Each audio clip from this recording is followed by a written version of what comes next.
Segitiga restitusi merupakan salah satu cara memperbaiki diri untuk mewujudkan disiplin diri.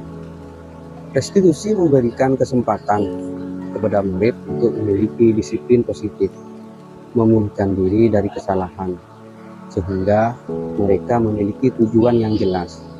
Restitusi membantu murid untuk jujur pada diri sendiri dan mengevaluasi dampak dari kesalahan yang mereka lakukan.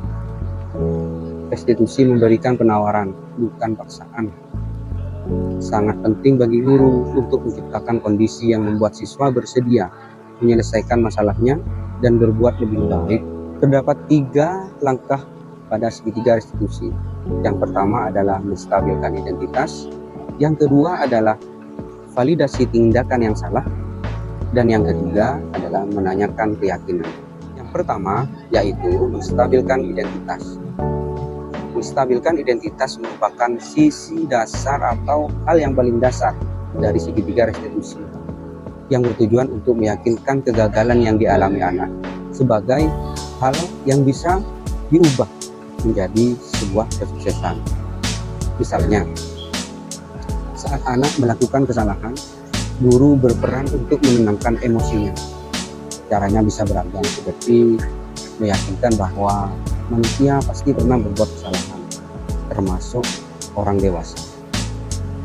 Bila sudah lebih tenang, maka anak bisa diajak untuk mencari solusi dengan lebih mudah. Assalamualaikum, Pak. Waalaikumsalam. Pak Muli, silakan duduk. Terima kasih, Pak.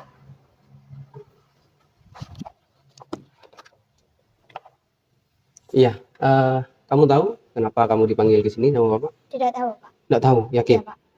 Ya. Tadi kamu datang ke sekolah pukul berapa? Pukul 7.20, Pak. Pukul 7.20. Iya, Pak. Iya, kamu tahu sekolah kita masuknya jam berapa? Pukul 7, Pak. Pukul 7. Iya, Pak. Berarti kamu Terlambat. terlambat, ya. Jadi kamu hari ini, dan Bapak juga sebenarnya lihat beberapa hari yang lalu juga kamu hadir terlambat. Menurut Alif, datang terlambat ke sekolah merupakan perbuatan yang baik apa tidak baik? Tidak baik, Pak. Tidak baik. Ya, memang hadir terlambat ke sekolah itu merupakan perbuatan yang tidak baik. Langkah kedua adalah memvalidasi tindakan yang salah. Pada langkah ini, guru harus memahami adanya kebutuhan yang menyebabkan kesalahan pada anak. Jadi, kesalahan tersebut dapat divalidasi, bukan ditolak. Bila kesalahan pada anak ditolak, maka anak akan selalu terjebak pada masalah-masalah yang sama. Oleh sebab itu, kita sebagai guru perlu memahami mengapa anak melakukan hal tersebut. Dengan demikian, anak pun akan merasa dimengerti. Kita terlebih dahulu memahami kebutuhan dasar yang mendasari tindakan murid kita. Menurut teori kontrol, semua tindakan pasti memiliki tujuan, entah baik ataupun buruk. Ketika kita menolak murid yang berbuat salah, maka mereka akan tetap dalam masalah.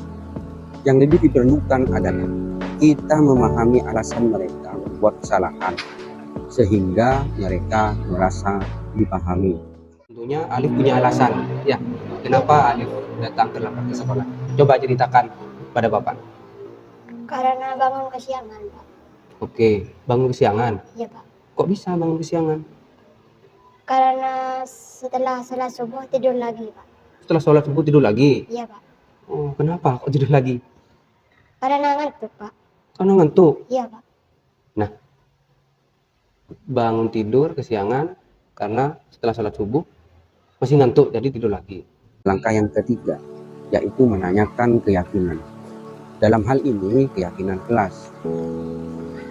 Pada kondisi ini, anak sudah akan lebih siap dikaitkan dengan nilai-nilai kebajikan atau keyakinan kelas yang dia percaya. Kehidupan masa depan yang mereka inginkan sangat penting ditanyakan ketika gambaran masa depannya sudah ditemukan. Masih ingat kesepakatan atau keyakinan kelas yang kita sepakati di awal semester itu? Masih, Pak. Masih ingat? Kira-kira ada enggak yang dilanggar? Ada, Pak. Apa? Datang ke sekolah tepat waktu. Ya, berarti sebenarnya harus datang ke sekolah tepat waktu. Itu keyakinan kelas kita yang kita sepakati bersama kan ya. Ya, Pak. Nah, berarti kalau itu merupakan keyakinan kelas kita, berarti itu penting apa enggak menurut Alif? Penting, Pak. Penting, ya. Jadi hadir tepat waktu ke sekolah dan disiplin itu sangat penting. Alif yakin? Yakin, Pak. Yakin. Baik. Sekarang kalau Alif yakin kalau itu penting, kira-kira apa yang harus Alif lakukan agar Alif itu tidak terlambat lagi? Tidur lebih awal, Pak. Tidur lebih awal. Iya, Oke, kira-kira jam berapa tidur lebih awalnya? Jam 8, Pak. Jam 8. Ya, Pak. Oke, tidur lebih awal jam 8. Bapak sepakat itu. Apalagi? Mengurangi main game, Pak. Mengurangi main game. Oke, dikurangi ya main gamenya ya? Ya, Pak. Ya, sangat tepat sekali. Bapak sepakat juga itu. Ya. Nah, kira-kira ada lagi enggak? Ada, Pak. Apa? Tidak tidur lagi setelah sholat subuh. Tidak tidur lagi setelah sholat subuh. Bapak Ibu sekalian, proses dari restitusi menguatkan setiap individu. Karena diri inilah yang menyelesaikan dan memperbaiki kesalahan. Proses restitusi membuat banyak kekuatan di murid untuk merasa sukses pertamanya, merasa dihargai, dan lebih terbuka untuk percaya pada diri sendiri, bahkan percaya pada orang lain. Selain itu, segitiga restitusi dapat menumbuhkan motivasi internal murid untuk mewujudkan disiplin positif dan terbiasa mencari solusi dan lebih bertanggung jawab terhadap pilihannya.